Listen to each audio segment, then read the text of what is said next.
Hello जी, आज हम reading करेंगे पाइसिस, कैंसर, स्कॉर्पियो नवंबर 2024 की। आप लोगों के लिए ये वाला मंथ कैसा रहेगा, क्या प्रेडिक्शन है, क्या मैसेजेस हैं आप लोगों के लिए। आप मुझे यूट्यूब पे भी फॉलो कर सकते हैं, लिंक इज गिवन बायो। तो स्टार्ट करते हैं पाइसिस से। जी पाइसिस, एक चीज़ तो नज़र आ रही है, आपकी लाइफ में कुछ नया स्टार्ट होने वाला है। आप खुद कुछ नया स्टार्ट करने वाले हैं इस मंथ में। हो सकता है आप कोई new skill, new talent, new creative काम शुरू करें, या अगर आप ऑलरेडी बिजनेसमैन या वुमेन हैं, अपना खुद सेल्फ मेड हैं, आप कुछ काम करते हैं, कंटेंट क्रिएट करते हैं, या आप अपना कोई वर्क कर रहे हैं या करना चाहते हैं, उसमें आप दिल लगा के जो मेहनत करने वाले हैं उसका रिजल्ट आपको मिलेगा। हो सकता है आपके बॉस की तरफ से या जो आपके सीनियर्स हैं उनकी तरफ से अप्रिसिएशन मिले, ठीक है, आपकी मेहनत का रंग ले आए। और एक और चीज़ मुझे नज़र आ रही है, आपका कोई इंटरव्यू भी हो सकता है जिसमें आप पास हो सकते हैं, क्योंकि यहाँ पे गुड न्यूज़ है आपके लिए। आप कुछ ऐसा स्टार्ट करने वाले हैं, कोई ऐसी चीज़ है जो आपको एक्साइटेड करेगी, कोई ऐसी चीज़ है जिसको लेके आप बहुत एक्साइटेड होंगे, बहुत पैशनेट हैं, बहुत क्रिएटिव होंगे, अपनी क्रिएटिविटी को शो करेंगे। आप किसी कॉन्टेस्ट में या कोई ऐसे कंपटीशन में भी इन्वॉल्व हो सकते हैं जहाँ पे आप हिस्सा लेके भी, पार्ट लेके भी आप काफ़ी एक्साइटेड होंगे। लेकिन कोई ऐसा इंसान है शायद जो आपको अप्रिशिएट करेगा। कोई ये इंसान भी हो सकता है जो आपके साथ वर्क करना चाहे। हो सकता है इस इंसान के माइंड में कोई आइडिया चल रहा है, कोई ऑफ़र चल रही है जो आपको वो देना चाहते हैं, आपके साथ काम करना चाहते हैं। तो आपको डेफिनेटली कोई वर्क की ऑफ़र मिलेगी किसी ऐसे इंसान से जो आपके बिजनेस को हेल्प कर सकता है, आपके वर्क को। अगर आप कोई वर्क करते हैं, खुद टैलेंट है आपके अंदर, स्किल है, या आपके अंदर इस इंसान को नज़र आ रहा है कि आप कर सकते हो। 8 ऑफ सोर्ड्स, आपको ये चीज़ नज़र नहीं आ रही, लेकिन इस इंसान को नज़र आ रहा है कि आपके अंदर काफ़ी स्किल्स हैं, टैलेंट है, कैपेबिलिटीज़ हैं और आप कर सकते हो। तो हो सकता है किसी ऐसे इंसान के साथ आपकी मुलाकात होने वाली है, या कोई ऐसा इंसान है जो आपकी ऑलरेडी आपको फेवर दे सकता है, आपकी हेल्प कर सकता है, जिससे आपकी फाइनेंशियल सिचुएशन चेंज हो सकती है। कोई आपको सपोर्ट भी कर सकता है। ऐसा लग रहा है कि ये इंसान आपको सपोर्ट करना चाहता है, फेवर देना चाहता है, और लेकिन उसके बदले में आपको डेफिनेटली काम करना पड़ेगा। या हो सकता है आपको इस इंसान के लिए काम करना पड़ेगा, इस इंसान की बात माननी पड़ेगी, या कोई ना कुछ ऐसी चीज़ है जो इस इंसान के लिए भी आपको करना पड़ेगा इन रिटर्न। अच्छा, यहाँ पे आपके अपने फादर के साथ हो सकता है कोई आपको फादर की तरफ से सपोर्ट मिलेगी, या हस्बैंड की तरफ से। कोई ऐसी चीज़ भी है जो गुड न्यूज़ होगी फादर से रिलेटेड, या फादर इन लॉ, अगर आप मैरिड हैं तो फादर इन लॉ या फादर से रिलेटेड, या आपके ब्रदर से रिलेटेड कुछ ना कुछ प्रॉपर्टी में भी आपको फ़ायदा होगा। एक चीज़, ये चीज़ मुझे आपके अंदर नज़र आ रही है। या कोई चीज़ आप ख़रीदना चाह रहे हैं तो वो भी आपके लिए बहुत अच्छा टाइम है। मुझे लगता है आप बहुत मेहनत कर रहे हैं, और ये जो मेहनत है आपकी, उसका आपको रिजल्ट नज़र आएगा।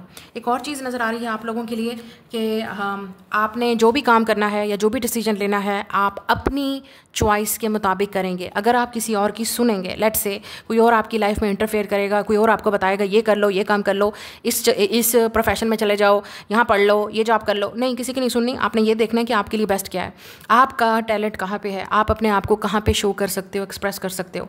तो आप अपनी बेहतर सुनेंगे तो आपके लिए बहुत अच्छी बात है। अगर आप किसी और से मशवरा करेंगे तो ये ऑफ़र भी आपके हाथ से चली जाएगी, ये जो आपके माइंड में क्रिएटिव आइडिया है वो भी चला जाएगा। ओवरऑल लव के लिए मैं देखूं तो डेफिनेटली समबडी इज़ कमिंग। कोई आपसे लव करता है, पसंद करता है आपको, और आपको प्रपोज करना चाहता है, या प्रपोजल आ सकता है किसी का। आप किसी न्यू पर्सन से भी मिलने वाले हैं जो आपकी लाइफ में ये एक्साइटमेंट लेके आएगा जो नहीं थी। बेसिकली आपकी लाइफ में कुछ चीज़ मिसिंग थी, और क्योंकि आपकी लाइफ में बोरियत थी, या लव नहीं था, रोमांस नहीं था, तो समबडी इज़ कमिंग। जो लोग सिंगल हैं या जो किसी का वेट कर रहे थे, मैं उनकी बात कर रही हूँ।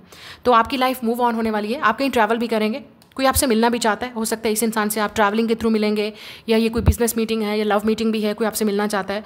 रिश्ते की बात भी आगे बढ़ सकती है, या कोई बहुत ही डिटर्मेंट है, कॉन्फिडेंट है आपको प्रपोज करने में। सो get ready. Next is a cancer. आप लोगों के लिए एक चीज़ नज़र आ रही है कि यू आर हीलिंग और you are working on yourself. इस मंथ हो सकता है कोई चीज़ें ऐसी हैं जो आप किसी को नहीं बता रहे अभी। आप आइसोलेशन में हो सकते हैं, आप अलोन टाइम स्पेंड कर रहे हैं, आपको थोड़ा सा कोई किसी चीज़ को लेके एग्जाइटी या टेंशन भी हो सकता है, ठीक है। अपने इमोशंस को लेके भी थोड़ा सा आपको डिफ़िकल्टी होगी, लेकिन you are in the process of healing. बहुत अच्छी बात है कि आप अपने आप को हील कर रहे हैं, आप आगे बढ़ रहे हैं, आप न्यू चीज़ें ट्राई करना चाहते हैं, लाइफ को एक और चांस देना चाहते हैं, अपने आप को एक और चांस देना चाहते हैं, ठीक है। शायद रिलेशनशिप्स को भी आप कोई और चांस देना चाहते हैं, ठीक है, क्योंकि ऐसा लग रहा है कि आप किसी न्यू एक्सपीरियंस, न्यू एडवेंचर में जाने वाले हैं। So with the lovers here हो सकता है आपके पास चॉइस है, ठीक है। आपको शायद चूज़ करना है दो लोगों में से, या ये डिसाइड करना है कि क्या आपको रिलेशनशिप में जाना है या सिंगल रहना है। ये भी आपकी चॉइस हो सकती है। बट आई थिंक हो सकता है आपको किसी के लिए फीलिंग्स हैं, लेकिन आप एक्सप्रेस नहीं कर पा रहे, या आप अपनी फीलिंग्स को लेके कंफ्यूज भी हो सकते हैं इस वक्त, ठीक है, कि आपको नहीं समझ आ रही कि आपको क्या चाहिए। तो आप में से काफ़ी सारे लोग, आप शायद अपनी फीलिंग्स को छुपा रहे हैं, बता नहीं रहे उस इंसान को, या छुपी हुई हैं चीज़ें, हिडन हैं। और कुछ लोगों के लिए ये भी हो सकता है कि आप किसी थर्ड पार्टी सिचुएशन के साथ भी डील कर रहे हैं। तो आपको बेहतर पता है अगर आप इस सिचुएशन में हैं, बट हो सकता है आप किसी के साथ रिकनेक्टेड हों, कोई पास से वापस आ सकता है, या कोई ऐसा इंसान भी आ सकता है आपकी लाइफ में जिनके साथ आपका कोई इशू हुआ था। वो कोई भी इंसान हो सकता है, फैमिली मेम्बर या कोई फ्रेंड या इवन पास्ट पर्सन जिनके साथ आपका पहले रिलेशनशिप सही नहीं चला। तो यहाँ पे चांसेस हैं या तो आप मिस कर रहे हैं, आप सोच रहे हैं, या वो इंसान आपके पास आने की कोशिश करेगा। लेकिन मुझे ऐसा लग नहीं रहा, ज़्यादातर मुझे यही लग रहा है कि आप एक न्यू एडवेंचर, एक न्यू एक्सपीरियंस, एक न्यू बिगिनिंग की तरफ बढ़ रहे हैं और सोच रहे हैं बहुत सारी चीज़ें। एट द सेम टाइम जो लोग क्रिएटिव हैं उनका माइंड बहुत ज़्यादा इस मंथ में वर्क करेगा।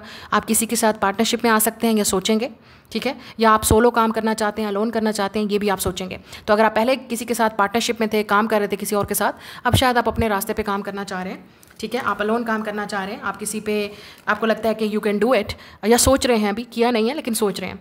आप किसी से मशवरा भी ले सकते हैं। लेकिन कुछ लोग बाहर जाना चाह रहे हैं, उन लोगों के लिए भी मुझे लगता है आप पेशेंटली वेट कर रहे हैं कि जब आप बाहर जाएंगे। शायद आप में से कुछ लोग शायद शादी के बाद सेटल होंगे बाहर, या आप सोच रहे हैं, ठीक है। लेकिन यहाँ पे चॉइस है आपको लव और रिलेशनशिप में, ये चीज़ भी मुझे यहाँ पे नज़र आ रही है।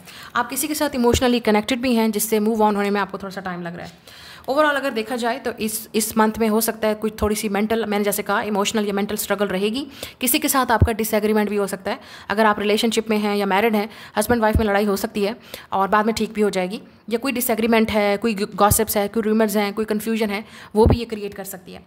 जैसे मैंने कहा, किसी के साथ आपकी मिसअंडरस्टैंडिंग है, वो इंसान आपसे वो चीज़ क्लियर करना चाहता है। लेकिन जैसे मैंने कहा, या तो आप सिंगल रहना चाहते हैं, आप सिंगल खुश हैं, और या आपको कोई पसंद है इंसान लेकिन आप एक्सप्रेस नहीं कर पा रहे, क्योंकि आप इस कन्फ्यूजन में हैं कि क्या आपको रिलेशनशिप में जाना चाहिए, क्या आप रेडी हैं किसी और इंसान को स्पेस देने के लिए अपनी लाइफ में, या क्योंकि ऐसा लग रहा है कि किसी की तरफ आपको अट्रैक्शन हो सकती है, और अगर आप नहीं हैं तो कोई और है जो आपकी तरफ अट्रैक्टिव है, फीलिंग को नहीं बता रहा, छुपा रहा है। तो हो सकता है कि ये इंसान सोच रहा है कि आपको अप्रोच करे या ना करे, ये चांसेस भी हैं। Next is a Scorpio. अच्छा, एक चीज़ नज़र आ रही है कि आप फाइनेंशियली कुछ गेन करेंगे इस मंथ में, ठीक है, आपके फाइनेंशियल बहुत ऊपर जाएंगे, इनकम अच्छी हो सकती है आपकी, लेट्स से कि फाइनेंसेस आपके इंप्रूव हो सकते हैं, चेंजेस आ सकती हैं, आपकी रिकवरी हो सकती है फाइनेंसेस की। अगर आप पहले काफ़ी बहुत जो मेहनत कर रहे थे, इतने अरसे बाद मेहनत के बाद आपको फाइनली फाइनेंशियल कुछ चीज़ें, आपको थोड़ा सा रिलैक्सेशन मिलेगी, फाइनेंसेस में चेंजेस आएंगे, ठीक है। या आप में से काफ़ी सारे लोग बहुत मेहनत कर रहे हैं फाइनेंशियल चीज़ों को स्टेबल करने के लिए, और आप हो सकता है सिंगल पेरेंट हैं या आपके बच्चे हैं, उनकी रिस्पॉन्सिबिलिटीज़ आप पे हैं, ठीक है। या आप में से काफ़ी सारे लोग, हो सकता है रिस्पॉन्सिबिलिटीज़ और बर्डन आप पे ज़्यादा बढ़ता जा रहा है दिन ब दिन। और अगर आप सिंगल भी हैं तो आपको ऐसा लगता है कि आपके जो अखराजात हैं, खर्चे हैं, उसके लिए आपको डेफिनेटली इंडिपेंडेंट होना पड़ेगा। और अगर आप ऑलरेडी इंडिपेंडेंट हैं तो मैंने जैसे कहा, काफ़ी सारी चीज़ें आपको थोड़ा सा क्योंकि आप मेहनत बहुत कर रहे हैं, स्ट्रगल कर रहे हैं, हार्ड वर्क कर रहे हैं, उसकी वजह से आप अपनी हेल्थ को निगलेक्ट कर रहे हैं। तो हेल्थ पे आपने फोकस करना है, ठीक है। आपने अपनी हेल्थ पे, अपनी फिजिकल हेल्थ पे, इमोशनल या मेंटल हेल्थ पे ज़रूर फोकस करना है। आपको कुछ चीज़ अंदर से ऐसे इस मंथ में ये फील होगी कि कोई डिससेटिस्फैक्शन है, किसी चीज़ में आप खुश नहीं हैं, कोई चीज़ की कमी है, ठीक है। और ये भी हो सकता है कि आपका इनर चाइल्ड, अगर हम बात करें तो, अगर इफ़ यू डोंट नो, आप डेफिनेटली यहाँ पे यूट्यूब पे या गूगल पे आप देख सकते हैं what is that inner child healing. तो प्लीज़ उसको हील करने की कोशिश करें। आपका अंदर से जो इनर चाइल्ड है, लेट्स प्लेफुल साइड जो आपकी है उसको बाहर लेके आएँ थोड़ा सा।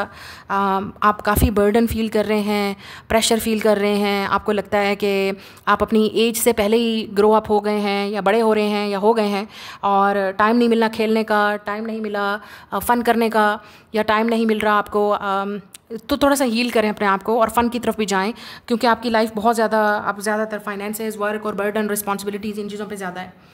किसी चीज़ आप, या तो आपकी हेल्थ ठीक नहीं है या किसी और की हेल्थ की वजह से भी आप परेशान हो सकते हैं। आप अगर किसी रिलेशनशिप में हैं तो ये भी हो सकता है कि आपको लगता है कि ये वन साइडेड है, अगला इंसान पुट ही नहीं कर रहा एफर्ट, तो ये चीज़ भी थोड़ा सा डिफ़िकल्टी कर सकती है, ठीक है। अच्छा, ओवरऑल मैं यहाँ पे देख रही हूँ कि आप रिलेशनशिप में अगर देखा जाए तो आप में से काफ़ी सारे लोग सिंगल हैं, ठीक है, आप खुश हैं, आप हील कर रहे हैं अपने आप को, और उस पर ज़्यादा फोकस करें, ना कि अभी रिलेशनशिप पे, क्योंकि आप हो सकता है अभी भी हार्ट ब्रेक से निकल रहे हैं, या आपको ट्रस्ट इश्यूज़ हैं जो कि बहुत डिफिकल्ट है किसी पर ट्रस्ट करना, या अभी तक आपने किसी को माफ़ नहीं किया, भूले नहीं, छोड़ा नहीं, अभी तक इंतज़ार है किसी का, वो एनर्जी भी आपकी नज़र आ रही है। तो ये वाली इस मंथ में आपकी एनर्जीज़ हो सकती हैं।